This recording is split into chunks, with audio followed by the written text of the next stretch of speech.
بسم اللہ الرحمن الرحیم۔ السلام علیکم ناظرین، انداز بیاں چینل کے ساتھ شہباز شفقت مرزا۔ ناظرین، آج حجاج بن یوسف کا واقعہ آپ کے سامنے رکھنا ہے۔ عراق پر 20 برس حکومت کرنے کے بعد 54 برس کی عمر میں حجاج بن یوسف بیمار ہوا۔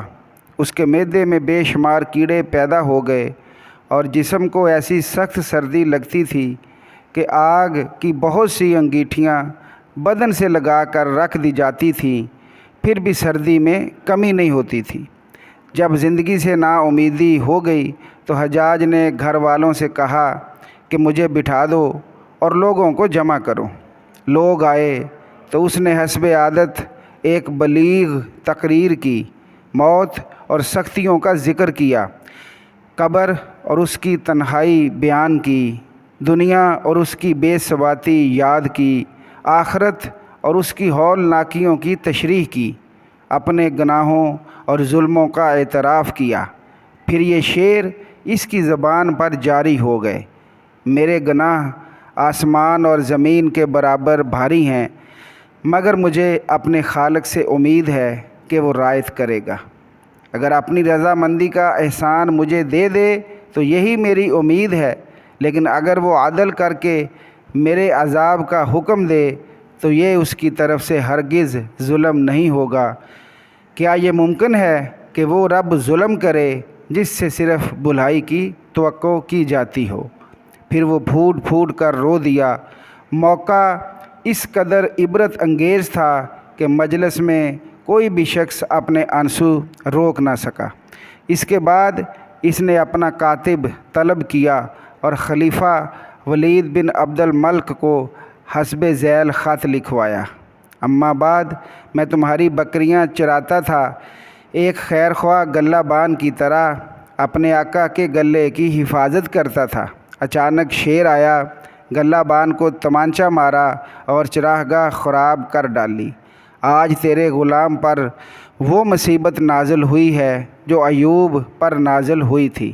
مجھے امید ہے کہ جبار و قہار اس طرح اپنے بندے کی خطائیں بخشش اور گناہ دھونا چاہتے ہیں۔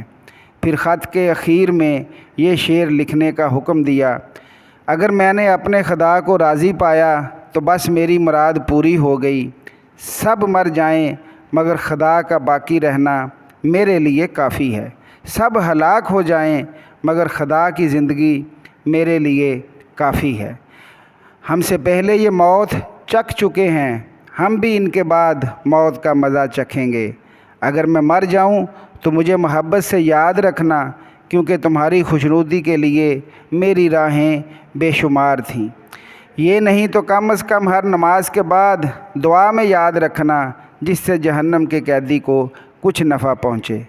حضرت حسن بصری رحمۃ اللہ علیہ عیادت کو آئے تو حجاج نے ان سے اپنی تکلیفوں کا شکوہ کیا۔ حسن نے کہا: میں تجھے منع نہیں کرتا تھا کہ نیکوکاروں کو نہ ستا، مگر افسوس تم نے نہیں سنا۔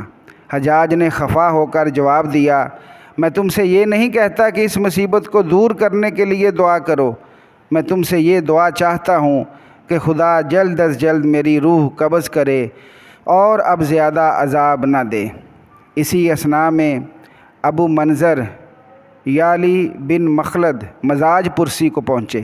حجاج، موت کے سکرات اور سختیوں پر تیرا کیا حال ہے؟ انہوں نے سوال کیا۔ اے یالا، حجاج نے ٹھنڈی سانس لے کر کہا، کیا پوچھتے ہو؟ شدید مصیبت، سخت تکلیف، ناقابل بیان علم، ناقابل برداشت درد، سفر دراز، توشہ قلیل، آہ میری ہلاکت! اگر اس جبار و قہار نے مجھ پر رحم نہ کھایا۔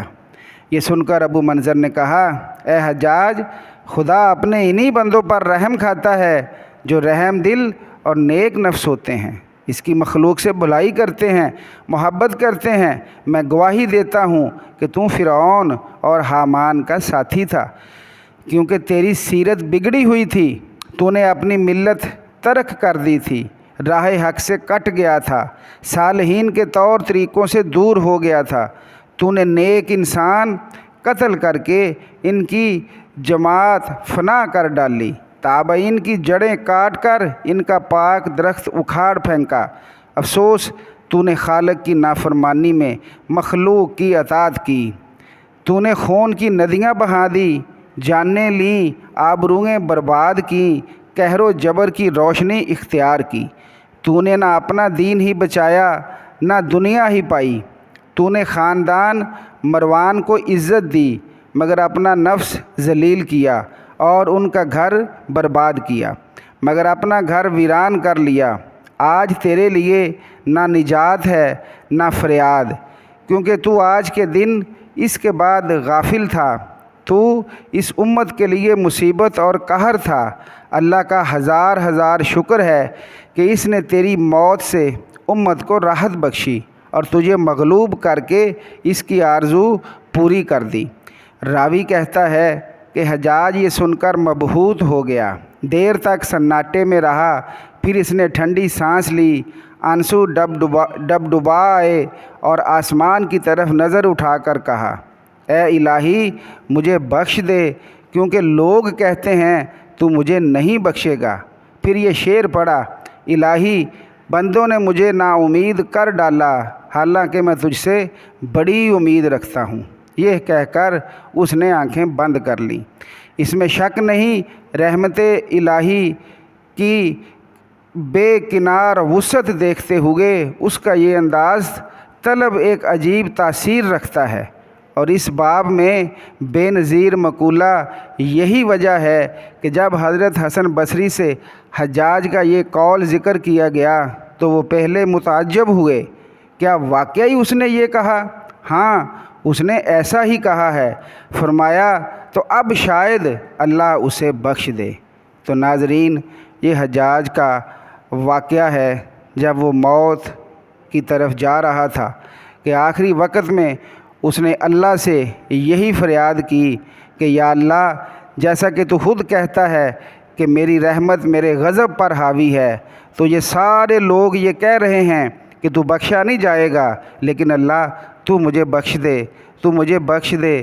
تو اللہ تعالیٰ سے دعا ہے کہ اللہ تعالیٰ ہمیں بھی اپنے آپ کو دنیا سے ہٹا کر آخرت کی طرف لگانے کی توفیق عطا فرمائے۔ آمین۔